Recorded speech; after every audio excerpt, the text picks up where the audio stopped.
Hello friends, आपका फिर से स्वागत है अपने यूट्यूब चैनल पर। और मैं आज आपके लिए बहुत ही महत्वपूर्ण वीडियो लेकर आया हूं और वो है पर्यावरण अध्ययन BA first year first semester का, जो कि सेकंड चैप्टर आपका जो बनता है मैं 10 ईयर का लेकर आया हूं। और बहुत ही इम्पोर्टेंट क्वेश्चन है हमारा ये आज का जो महत्वपूर्ण जो क्वेश्चन है, बहुत महत्वपूर्ण क्वेश्चन है। और ये जो क्वेश्चन है आपका, ये जो है वो है पारिस्थितिक तंत्र के जैविक एवं अजैविक घटकों का संक्षेप में वर्णन कीजिए।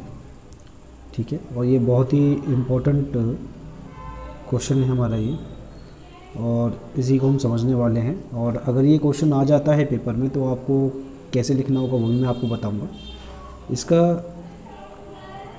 जो है पहला जो वर्गीकरण है, इसको हम करेंगे एक जैविक घटक। क्या बोलेंगे हम? जैविक घटक मतलब कि सजीव। अब सजीव क्या होता है, तो चलिए सजीव को समझते हैं। पहले एक वर्ड को समझते हैं, सजीव। दरअसल सजीव मतलब है कि जो कि श्वसन ले सकते हैं, जैसे कि पेड़ पौधे श्वसन करते हैं, मतलब सांस लेते हैं, ब्रीथिंग करते हैं। और निर्जीव क्या होता है, तो निर्जीव आप समझ सकते हैं जैसे कुर्सी वगैरह है जो श्वसन नहीं करते हैं। तो यही चीज़ें मैंने आपको बताई हैं सजीव का मतलब। तो जैविक घटक में सजीव आएंगे। अब वो कौन कौन है, तो उसमें जो पहला वाला आता है वो आता है उत्पादक। क्या आता है? उत्पादक। उत्पादक मतलब प्रोड्यूसर्स हरे पौधे व प्रकाश संश्लेषण के द्वारा पूरे परितंत्र के लिए भोजन का निर्माण करते हैं। और हरे पौधे स्वयंपोषी कहलाते हैं। मतलब ये है स्वयंपोषी, जो कि अपना खाना खुद बनाते हैं। जैसे कि प्रकाश संश्लेषण के द्वारा ये अपना खाना बनाते हैं। आप सभी को पता ही होगा, 6 से लेकर 8 में आपने यही पढ़ा होगा।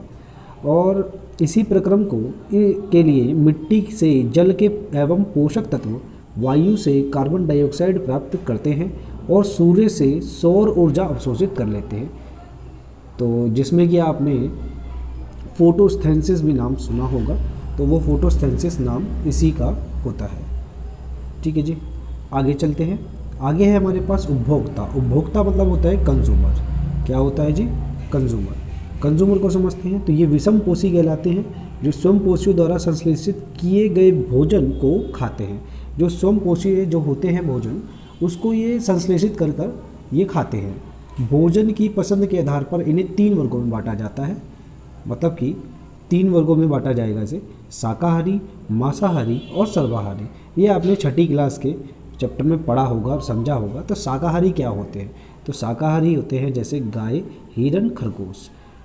ठीक है, जो कि बोल सकते हैं जो कि पेड़ पौधों पर ही जीवित रहते हैं, वो खाते हैं, वही हरी पत्ती वगैरह।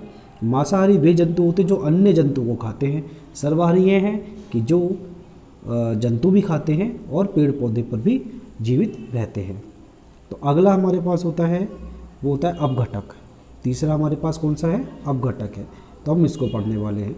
अपघटक क्या होता है, तो इन्हें मृतपोषी भी कहते हैं। क्या कहते हैं? इन्हें मृतपोषी भी कहते हैं। इन्हें मृतपोषी भी कहते हैं। और अधिकतर बैक्टीरिया, जीवाणु और कवक इसमें होते हैं, जो पौधों और जंतुओं के मृत, अपघटित और मृत कार्बनिक पदार्थ जो सड़ रहे पदार्थों पर अपने शरीर के बाहर एंजाइमों का स्राव करके ग्रहण करते हैं। और पोषकों के चक्रण में इनकी महत्वपूर्ण भूमिका होती है। इन्हें अपरदभोजी भी कहा जाता है।